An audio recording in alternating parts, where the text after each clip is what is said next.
contexte sur les indicateurs, du coup, c'est pas un outil qui va vous rendre, milliardaire ou quoi, hein, si vous utilisez. Ce que je veux dire par là, c'est que c'est pas, un indicateur égale, bah, tu as une stratégie de trading, rentable, d'un coup, quoi. Les indicateurs, en fait, ils vont vous servir à identifier des zones où vous pouvez trader.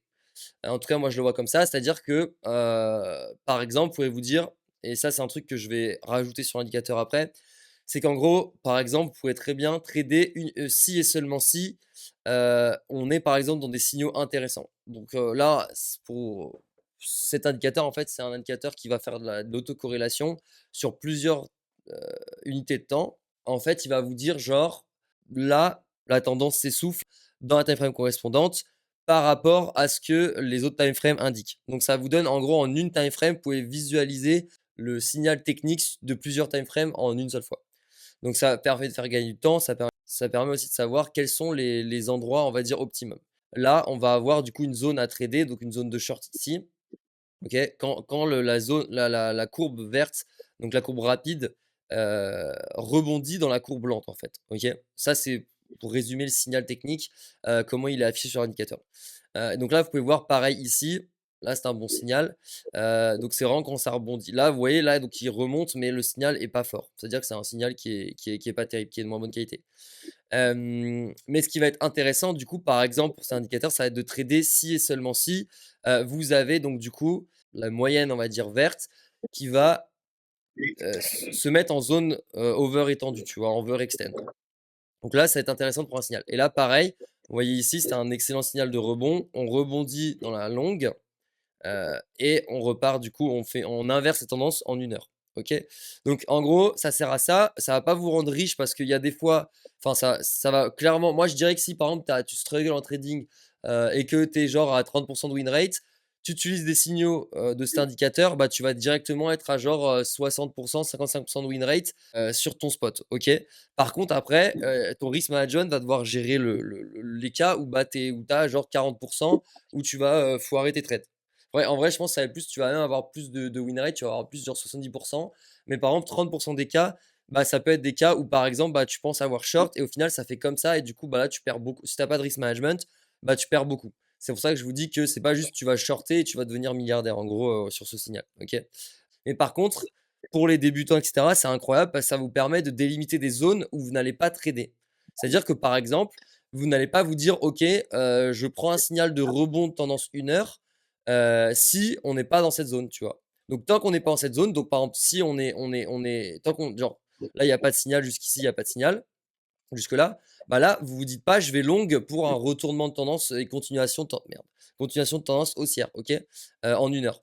Donc c'est à ça que ça sert et après, si vous voulez faire du scalping, moi, je suis plutôt en time frame inférieur, donc par exemple en 15 minutes, bah, là, vous allez pas là, par exemple, là, vous vous dites même pas: «Ça sert à quelque chose de fait», enfin, là, vous prenez même pas de long, en fait. Genre, tant qu'il y a pas de, pour pas que en gros, pour que ça vienne, comme vous voyez, à partir d'ici, à partir du moment où on rentre du coup, dans la zone bleue, sous la prêt à rebondir sous la courbe blanche, bah, à ce moment-là, vous tradez pas. Donc ça veut dire que tant que, jusqu'ici, en gros, vous n'auriez pas cherché de long en 15 minutes. OK? Donc ça va filtrer tous ces potentiels, trades mauvais. Voilà, ça va les filtrer out, OK? Voilà, donc c'est ouais, c'est ça, moi, c'est comme ça que je le vois. Donc par exemple, après là, ici, on a un rebond qui est sympa. Ici, voilà, donc il arrive ici, donc ça fait ici, vous voyez, on marque un bottom 15 minutes, on commence à repartir. Donc les indicateurs, petite fermer la parenthèse, ça sert à ça en gros. Enfin bref, voilà, donc ça, c'est petite parenthèse sur les indices parce que j'ai eu quelques questions qui reviennent. Si vous avez des questions, n'hésitez pas à les poser. Il y a pas de questions bêtes, vraiment. N'hésitez pas, parce qu'il y a des gens qui sont vraiment ultra quali sur le Discord, qui sont là depuis 5 ans, 6 ans. Dans tous les cas, il y a des fortes chances qu'on ait déjà eu la question passée parce que, bah, quand tu débutes, forcément, c'est plus ou moins le même truc.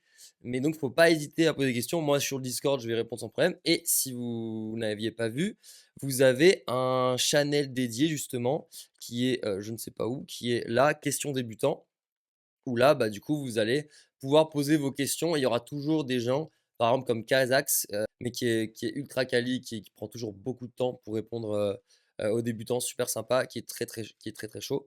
Petit aparté pour finir les indicateurs, les breakers, donc ça va être un indicateur plutôt de scalping. Donc là, par exemple, sur ETH, on a eu des baux, hier que j'ai trade. Donc ici, voilà, c'est ça. C'est les petites, lignes, bullet points, j'allais dire. Donc en gros, quand ils sont bleu turquoise comme ça signifie qu'ils sont, pas prêts en fait, ils sont encore en cours de formation, d'accord? Et à partir du moment où ils deviennent bleus, comme ça veut dire que là, ils sont formés et c'est parti, quoi. C'est là le signal est vraiment optimal. Et là, pareil, du coup. Donc là, ensuite, vous avez la time frame qui va correspondre à la création du breaker. Le breaker, donc c'est ces petites lignes en pointillés.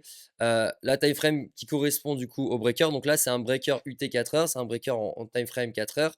Et ça, c'est un breaker en time frame 12 heures. D'accord? Donc ça veut dire quoi? Ça veut dire que ça, c'est un signal sur la time frame 12 heures, ça, c'est un signal sur la time frame 4 heures. D'accord? Même si on est en time frame 15 minutes, c'est pour justement, j'ai codé ça dans le but de visualiser des signaux comme pour le contexte ici, dans n'importe quel time frame, que je sois en 5 minutes, 15 minutes, et cetera, que je puisse visualiser le signal de n'importe quel time frame, en fait. D'accord?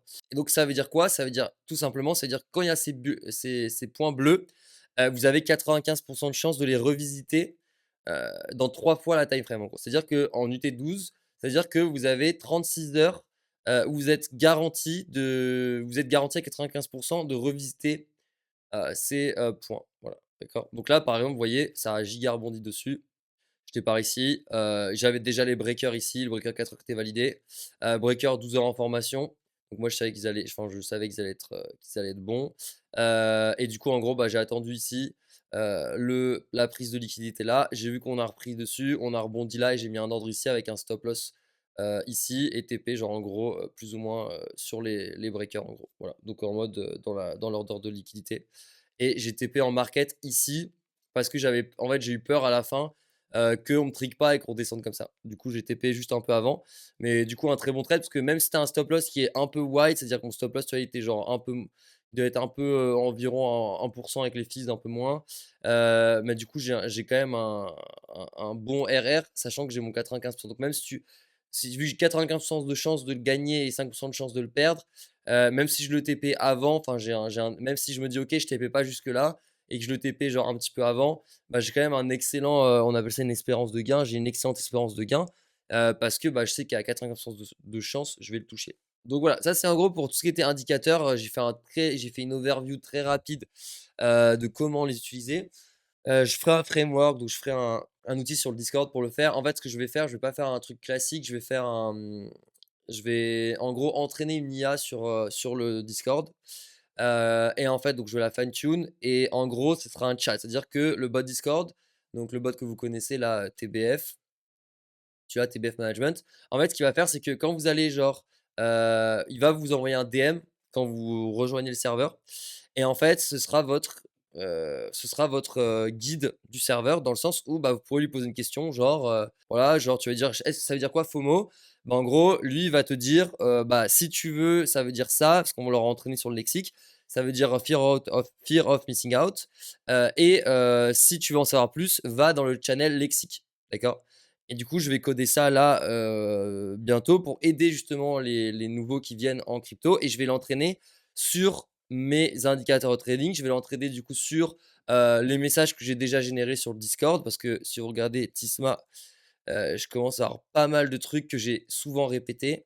Alors ça, je vais pas le faire tout de suite parce que c'est plus long, mais je pourrais l'entraîner sur tous les messages Discord en gros pour que, bah, en fait, il puisse vous aider au mieux, si je suis pas dispo par exemple. Avec tous les conseils que j'ai déjà donnés, au fur et à mesure des années, des 6 dernières années sur le Discord. Parce qu'après bon, ouais, faut nuancer ça parce qu'il y a sûrement des conseils qui sont plus forcément valables. Donc en gros, là, je vais faire ça aussi, donc ça va être pour améliorer l'expérience du coup, des personnes qui arrivent, qui va pouvoir vous expliquer stratégie, des trucs, des indicateurs de trading si vous avez besoin, et de faire une expérience un peu Discord un peu, stylée. Qu'on va taffer là-dessus, on va faire tous les tools en fait, il y aura un format Discord, et un format web. Comme ça, on va faire un truc quali parce qu'en vrai, quand tu regardes ce qu'il y a sur le CTFR, il y a pas de tool, il y a pas d'outils, c'est que des influx qui déblatèrent sur des trucs. On va faire un truc un peu quali, genre un peu à l'américaine. Le CT ultra bullish sur la résistance, les gars. On aurait dit que tout le monde,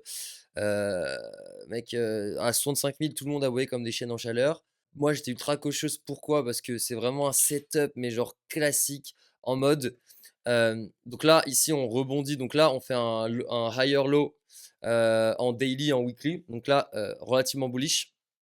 OK. Et en fait, ici, on vient prendre la liquidité au-dessus de la résistance. Et là, une fois qu'on break down dessous, les gars, là, ça c'est vraiment mauvais. Genre là, ici, là, ce genre de move, c'est vraiment juste, on vous prend la liquidité et on vient on baisse tout le monde. Ça, c'est vraiment le move. En gros, quand le marché est indécis, c'est vraiment le move de roi par excellence. Il le fait souvent. Alors là, je parle BTC, mais souvent même que ce soit un alt ou quoi. Si vous avez un range pendant 1000 ans, ok, que vous venez faire ça et que ici, en général, ce qui se passe, c'est qu'on va toujours rebondir et que là, on repart dedans. Là, en général, c'est dead. Genre là, quand ça fait ça, c'est dead. Donc ça arrive du coup que on revienne chercher le bad range et qu'on reparte comme ça et qu'on fasse un higher low du coup dans le mid range. Mais ce que je veux dire, c'est que du coup, là, il y avait quand même pas mal d'amplitude, d'accord. Notre milieu de range en soi, il est genre, ouais, il devrait être genre par ici. Là, on avait du coup premier support ici qui a été touché. Là, vous voyez, si on prend ces points-là, le break ici, là, voilà. Ici, ça a été support. Donc, vous voyez, là, pour moi, c'est un des spots qui a été le plus revisité en tant que support. Donc, c'est normal qu'on soit venu le chercher ici à 75. Là, ici, il faut se dire qu'en gros, il y a plein de gens qui ont long. Il y a plein de gens qui ont long. Je suis sûr que si on prenait l'OI, on pourrait le voir. Parce que là, en fait, là, on a une tendance baissière, ok, techniquement, sur du daily. À partir du moment où on break ça, les gens se disent ok, c'est bon, on est en bull run, c'est la configuration bullish. Mais quand le marché est indécis, ce qui est le cas depuis un bout de temps, parce que vous voyez, on est dans un range descendant, mais ça veut dire quoi? Ça veut dire que le marché est relativement indécis parce qu'il n'y avait pas une amplitude insane. 20% d'amplitude, c'est pas insane. Donc, ce qui se passe, c'est que le marché, pour moi, est relativement indécis, tout simplement parce qu'on est en attente euh, d'un truc vraiment important, c'est les élections en gros américaines. Ok, ça va vraiment déterminer le fate au moins court terme. Genre honnêtement, Kamala elle est élue. Kamala elle est élue, BTC va faire une merde comme ça. Peut-être à, je sais pas, un truc assez bas sur le moyen terme. Ça, c'est vraiment si Kamala. Bon, là, c'est un peu abusé. Ma charte est vraiment un peu abusée. Mais ce que je veux dire, c'est que si Kamala est élu, je pense que le marché il va mal réagir au début et repartir par la suite, tu vois. Donc là, je pense pas quand même, je pense pas à 37 000, mais ça, c'est vraiment atteignable de fou, faire un truc comme ça et repartir. Parce que je pense qu'overall, les cryptos sont ultra bullish sur le long terme. J'ai aucun doute, aucune peur de garder de la thune en BTC. D'ailleurs, j'ai beaucoup de thune en BTC, moi. Aucun problème, même si j'ai beaucoup de fiat. Enfin, en gros, je suis à 50-50, on va dire, actuellement, entre BTC et fiat. Tout simplement parce que bah, j'ai vendu à des bons spots, j'ai vendu à 69 000. Enfin, j'ai pas vendu, mais j'ai hedgé à 69 000. Et ETH, j'ai vendu à 3005 et c'était les deux, c'était call sur Discord. Donc voilà, vous avez les track record publics. Donc voilà, pour le moment, je suis bien. C'est pour ça que j'ai 50% crypto, 50% USDT. Et en fait, bah, Kamala, sur le moyen terme, ça va être bearish. Simplement parce que Trump est tellement vu comme un mec turbo bullish qu'il tient le market par l'espoir que Trump soit élu. Donc c'est juste que s'il n'est pas élu, bah, ça va être un peu le coup dur. Mais sur le moyen terme, sur 6 mois, je pense que le market va clairement réagir positivement quand même, peu importe que ce soit Kamala ou quoi. Tout simplement parce que les cryptos sont vraiment institutionnalisés maintenant et que le BTC a tellement de value. Overall, je pense, en tant que seul asset au monde qui est complètement bah, gouvernement agnostique, en mode bah, il n'y a pas de gouvernement qui le gère, il n'y a personne, c'est le seul algo, enfin c'est un algo, c'est pas un humain. On peut le transférer à l'autre bout du monde sans va les couilles, sans frais. Donc juste pour ça, les gars, je pense que c'est très bullish sur le long terme. Après, sur le court terme, bah, ça va être est-ce qu'on va break fort quand il y aura Trump ou est-ce qu'on va dump parce qu'il y aura Kamala. Et en fait, le marché, il l'a bien compris. Et c'est pour ça que, enfin, il a bien compris, c'est juste que le marché est une résultante de tout ce que pensent les gens qui traitent ce marché. Et donc, par conséquent, vu que tout le monde est à 50-50, comme on peut le voir sur Polymarket, si vous voulez Trump, 50%, Kamala Harris, 50% de vote. Ça traduit bien l'indécision complète du marché et des participants de ce marché. Parce que les mecs qui traitent sur Polymarket, je peux vous assurer qu'ils traitent de la crypto aussi. Tout ça pour dire que le marché, il va faire que des trucs de merde enfin, il va faire que de la merde. C'est-à-dire qu'il va faire que des trucs indécis, plus ou moins de bord. On va rester probablement dans notre canal comme ça. Il va faire peut-être genre une candle de merde comme ça. Et d'ailleurs, je pense que ce qui est très probable, c'est que le marché, il fasse pas de ligne droite. en tout cas, du moins, qu'ils fassent des vieilles mèches de merde comme ça avant de repartir. Qu'ils fassent pas genre, comme ça, sans mèche, genre pas un truc comme ça. Je pense que le marché il va être indécis. Il va faire genre paf une mèche de merde, il va redump, ensuite il va rebaiser tout le monde. Enfin là je fais de la enfin j'abuse, mais il va rebaiser tout le monde à refaire une mèche. En gros, il va faire que des mèches comme ça, genre vraiment pourries en niquant les stops, haute time frame et cetera, jusqu'à ce qu'il y ait l'élection, l'héritage de l'élection. Alors donc moi je m'attends à ce que le marché fasse de la merde, fasse, des up and down, qui restent en range, sans casser aucun niveau important. Donc je pense que, c'est la direction tant qu'on n'a pas et par contre si Trump est élu les gars, si Trump est élu, on va avoir un repricing à la hausse qui va être vénère. Je pense qu'on va breaker assez fort, et on va sûrement se faire, pullback. Pourquoi? Alors parce qu'en fait, donc là Trump est élu, je pense qu'il y aura un gros repricing. Sauf qu'en fait, ça va être un repricing de liquidité, dans le sens où on va péter tous les stops des gens qui sont short depuis 1000 ans. On va tout péter. Par contre, on va se refaire pullback et ensuite on va genre revenir et ça va repartir comme ça, OK? Donc pourquoi je pense ça? Tout simplement parce que en fait Trump donc Trump il a promis beaucoup de choses. Trump il a promis des choses sur ses nombreux discours. Le truc c'est que avant qu'il puisse les mettre en place, ça va prendre du temps. Ça va prendre, plusieurs mois donc même ça se trouve ça break, ça va peut-être faire comme ça et le marché va essayer de pricer et bon, quoique je reviens sur le même truc. Mais ce que je veux dire par là, c'est que le marché va être repricé quand il va être élu parce que du coup l'incertitude que Kamala passe va disparaître. Mais par contre, les actions qu'il va prendre, c'est-à-dire, il a promis, de faire du coup une réserve globale, de Bitcoin pour les États-Unis. Ça va prendre du temps à être fait. Donc ça va pas être fait en un jour, ça va être du TWAP, ça va être ils vont acheter au fur et à mesure du Bitcoin pour la réserve. Donc si je dis pas de bêtises, ils voudraient acheter 1 million de Bitcoin, donc ce qui est énormissime, pour la réserve, donc à voir. Mais ce que je veux dire par là, c'est qu'il y aura beaucoup d'expectations et en fait, la pression acheteuse, on va dire, des États-Unis va pas se faire sentir directement, d'accord? Elle va prendre un peu de temps, mais ce qui se passe, c'est on va du coup, on va pricer le fait que Kamala est exclue de la race et on va avoir Trump. Tant que le résultat non, je vais refaire. Tant que les résultats des élections, aux États-Unis n'ont pas eu lieu, le marché va juste range sans prendre aucune décision. D'accord? Il va continuer à fake out, donc il va fake out, des niveaux daily. Donc là, il a fake out du coup des niveaux daily comme ça. Donc là, il a pris la liquidité là.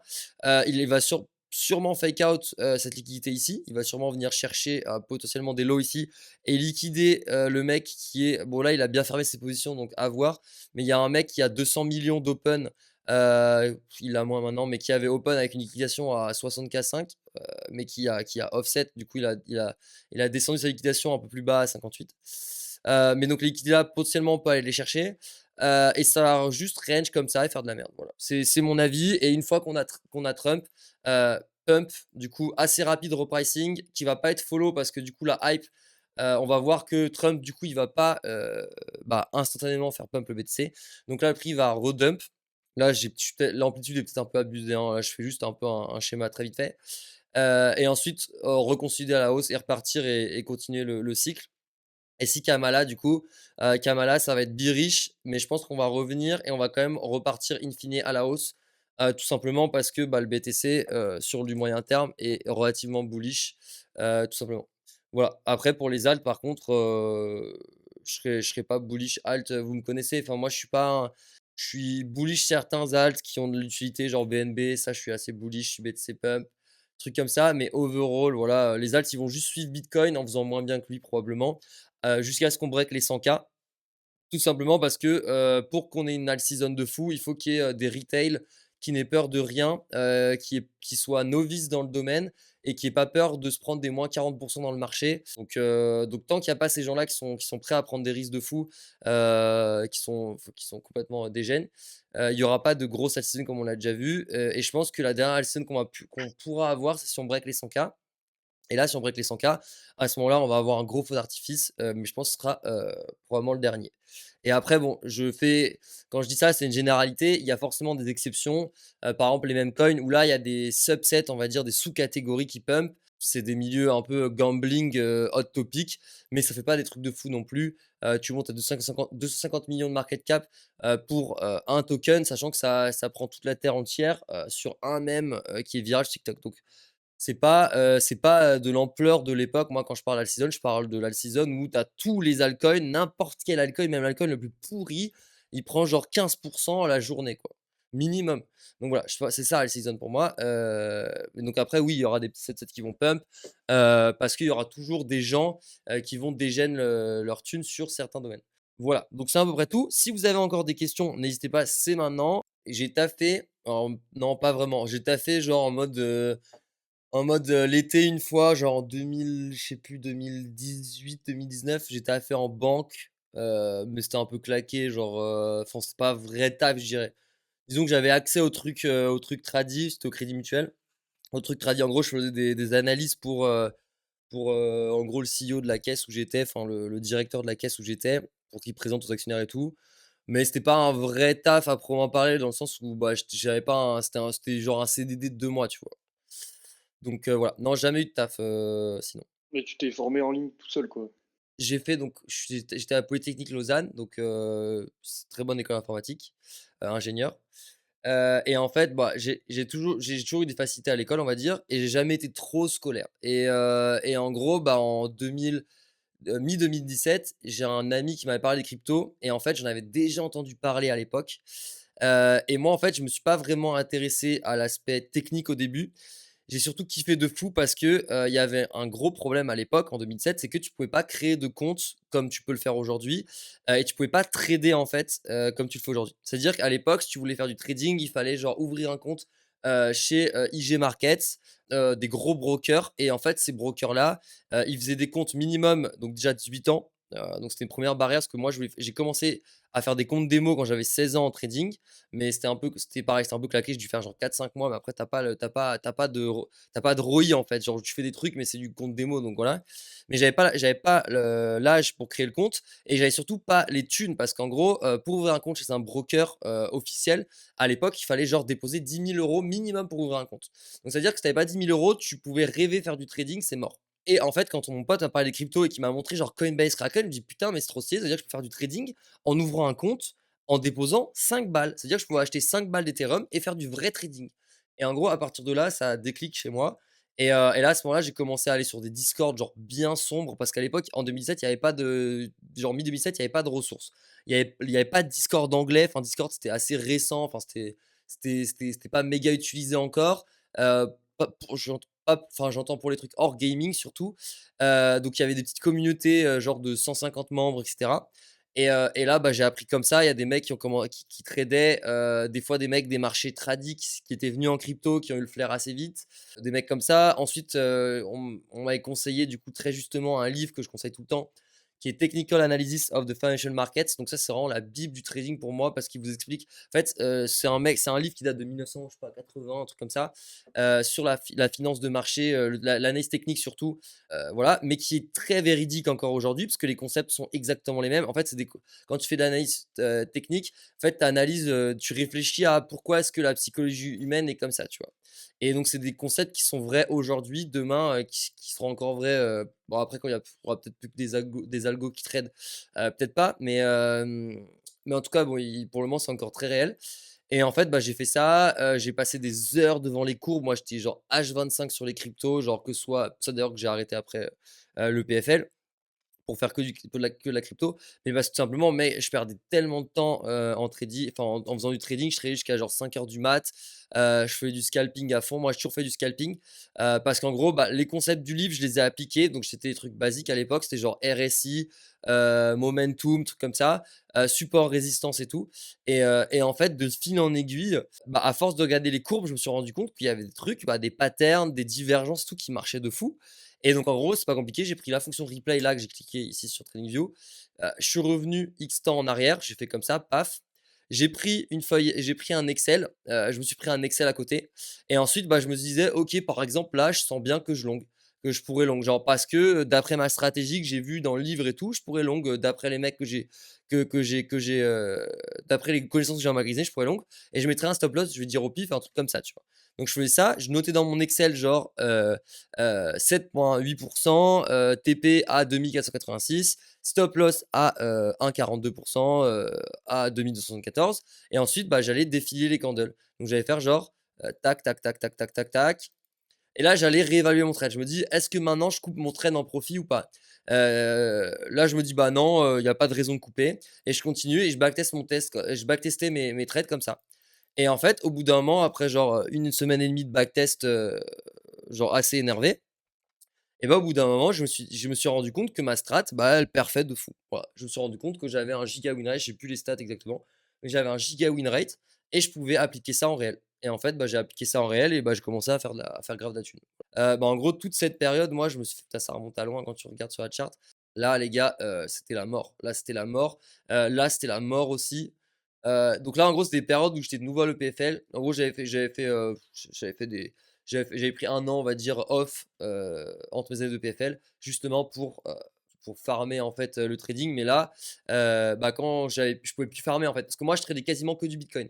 C'est-à-dire que je faisais que du bitcoin dollar sur BitMEX à l'époque. Et du coup, j'ai une question là, si tu Ouais, broke dis-moi? as fuck, mais tu connais ton karaté, tu connais ton trading, ça marche. Ouais. Comment tu ferais pour le refaire aujourd'hui pour make it? Tout en étant 100 honnête avec toi, le trading à l'époque était quand même relativement plus simple qu'aujourd'hui. Tout simplement parce que les gens étaient beaucoup moins sophistiqués, en fait. Genre, il y avait pas d'acteurs Mmh. sophistiqués sur le marché, donc c'était beaucoup plus simple à trader de manière un peu retarded, on va dire. Juste avec une analyse technique pure. Alors que, tu vois, avant, à l'époque, on s'en battait les couilles de la macro. C'est-à-dire que, à l'époque, tu voyais un triangle, c'était Mmh. l'analyse technique, point barre, tu vois? Aujourd'hui, il faut que tu prennes en compte un petit peu, la macro. Donc ça veut dire, bah, par exemple, tu vois, l'ETF, ça a joué énormément de rôle, c'était de la macro. Truc à prendre en compte. Avant, mais ça reste quand même, tu as quand même des trades qui sont relativement obvious. Tu vois, donc tu as quand même des trades, tu peux quand même faire vraiment de l'argent, il y a aucun problème. Juste par contre, c'est moins évident, on va dire, qu'à l'époque. Ensuite, donc une fois que tu as ta strat, comme je t'ai dit, tu backtestes, parce qu'en fait, ce qui est ultra important, mec, quand tu débutes, genre vraiment pour moi, ce qui est le plus important, quand tu débutes, quand tu as 6 ans de carrière, c'est toujours d'avoir confiance en ta stratégie, mec. Parce qu'en fait, si tu as pas confiance en ta stratégie, en gros, tu vas perdre confiance en toi au bout d'un moment parce que tu vas te dire, imagine, tu perds 4 fois Ouais. d'affilée et bah, après tu te dis: «Putain, mais la cinquième fois, mec, tu plus confiance en toi», tu vois? Et donc du coup, bah, tu vas niquer ton trade alors qu'en final, ça se trouve, ce trade-là, il allait rembourser les 4 pertes que tu as fait. Par contre, pour ça, il faut avoir de la confiance en soi, et il faut avoir surtout confiance en stratégie. Donc même quand tu es un trader, par exemple, moi, si je m'arrête de trader, genre en scalp, genre pendant genre, 2 mois, tu vois? Ce qui m'arrive, tu vois? Quand je suis parti en vacances et tout, je vais re-backtester, ce que j'aurais fait à certains instants. Alors maintenant, c'est plus compliqué, tout simplement parce que j'ai un biais. Bah, en fait, la charte du BTC, je la connais overall maintenant. Je sais plus ou moins quand ça pump ou quoi, mais donc moi, je me mets en très petit time frame, je me mets en 1 minute et là, je vais rescalper en 1 minute parce qu'en vu que je suis en 1 minute, si je me shuffle un peu le truc, je sais que ça va plus ou moins monter ou descendre, mais je suis pas, genre en 1 minute, ça bouge beaucoup, tu vois? Donc je peux quand même le faire.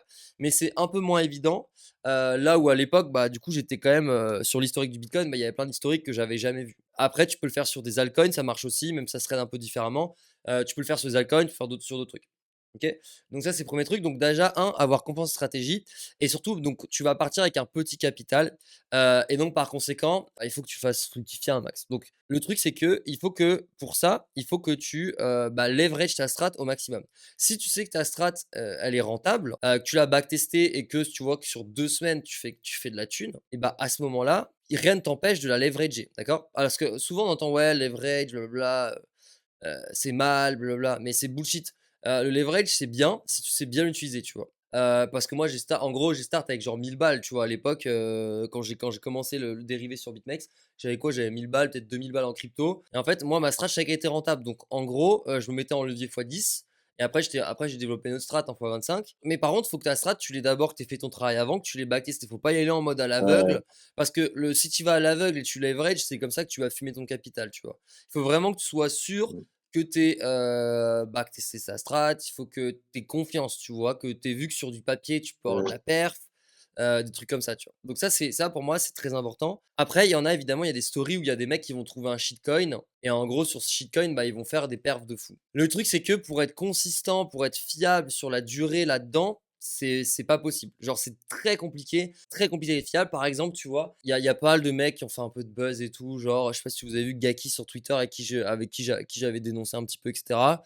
Quand il y a eu la hype season en mars sur les mêmes coins Sol, enfin, en gros, je lui ai dit: «Vas-y, mec, tu fais le mec, prouve-moi que tu as bien des thunes, genre, tu fais trop le mec sur Twitter». Bon, en gros, c'était ça le bif. En gros, c'était un peu ça. Je lui ai dit: «Écoute, montre-moi que tu as bien les thunes parce que tu fais». Il m'a dit: Non, je te montre pas, blablabla». Donc j'étais en mode: «OK, shady». D'un moment, il m'a dit: «OK, je te montre», mais il m'a pas signé de transaction avec le wallet. Parce qu'en gros, tu peux signer un message, tu vas sur Etherscan et tu dis: «Bah, signer un message», il y a une Mmh. fonction et c'est ça fait rien. Il y a aucun risque de se faire hacker, il y a aucun risque de rien du tout, mais juste ça permet en fait de prouver que c'est bien toi qui as la clé privée du wallet. Parce que la clé publique, moi, je peux très bien dire que, si je te donne que la clé publique, je peux dire: «Bah, ça, c'est mon wallet, regarde, c'est le wallet de Vitalik Buterin», tu vois, par exemple. Ça veut rien dire. Mais bref, et au final, bah, ce mec-là, bon, le wallet qu'il m'a donné, il avait genre 150 000 balles dessus, donc c'est une très bonne perf, en même coin. Mais au final, si tu regardes sur le fil du temps maintenant, bah, maintenant le wallet, il a plus que genre, 40 000, 35 000 balles, tu vois? Donc en gros, ça me fait Mmh. bien rigoler parce que, OK, tu peux faire des gros coups, mais le truc, c'est que les mecs, genre honnêtement, il y a peut-être quoi? Il y a peut-être, 3-4 des gens, même 2, ouais, 3, ouais, 3-4 des gens qui font des gros coups, qui vont transformer genre, 2 000 balles en, 100 000 ou 150 000 sur des mêmes coins. Et après sur ces 2-3 en réalité, il y en a peut-être que, moins de la moitié, voire 30 qui vont garder leur gain. Parce qu'en gros, ils vont refaire la c'est-à-dire qu'ils ont eu de la chatte sur un même coin, ils vont refaire la même chose et ils vont au final, ils vont refaire ça sur 10 mêmes coins et ça va jamais marcher et ils vont tout reperdre. Là, tu partirais sur trade du BTC ou sur de l'alt un peu chaud ou sur de l'alt, genre top 10 market ou du meme coin, tu vois? En Alors ouais, bonne en question. leverage. C'est une bonne question. Alors moi, vu que on va dire que vu que j'ai toujours fait du Bitcoin, bah, je Ouais. le connais super bien. Du coup, moi, je fais vraiment quasiment que du Bitcoin et en fait, bah, j'ai pas besoin de bouger sur les alts à moins que le Bitcoin bouge pas. Là, Mmh. à l'heure d'aujourd'hui, il est quand même relativement volatile, tu vois? Genre, j'ai pas mal de volatilité, je peux Mmh. pas me plaindre en ce moment, je trouve que c'est grave OK. Mais les alts, ça peut se faire aussi. Genre pendant longtemps, les altcoins se tradaient assez différemment que le Bitcoin. Mais depuis 2 ans, je dirais que les altcoins, ça devient assez logique maintenant quand même, c'est moins manipulé qu'à l'époque. Parce qu'à l'époque, c'était que de la manipulation les altcoins, hein. C'était vraiment que de la Ouais. manipulation Ouais, non, là, bullshit. moi, je pense 90 de mes trades, c'est sur Link, tu vois?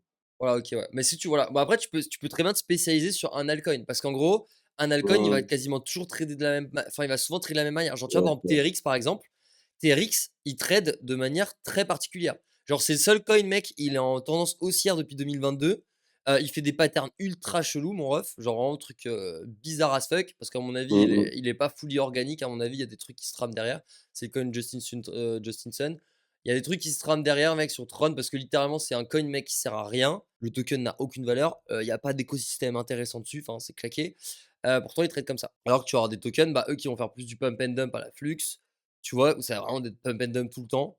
Donc, du coup, tu vas pas trader ces tokens de la même manière que tu vas trader un TRX, par exemple. Tu vois, ils ont des manières de Ouais. trader un peu différentes. Il faut s'habituer un petit peu à la charte, on va dire, avant. Mais les trucs de trading fonctionnent toujours, tu vois. Par exemple, là, tu vois, là, c'est un truc débile, mais tu avais un triangle, qui a fake down, qui a fake up. Après, ça dépend comment tu vas le Mmh. tracer. Mais en gros, tu vois, tu as des trucs. Là, tu vois, il a fake. Ce que je disais tout à l'heure quand je faisais la chart, c'est-à-dire comme BTC, il va break, il va revenir chez le milieu, il va repartir quand même, tu vois. En gros, c'était genre ça. Il cherche Mmh. le milieu du triangle, il fait ça, tu vois. Mais en gros, voilà, ils vont trader. Il y en a qui vont faire plus ou moins fake out. Mais ça, c'est à force de regarder les charts.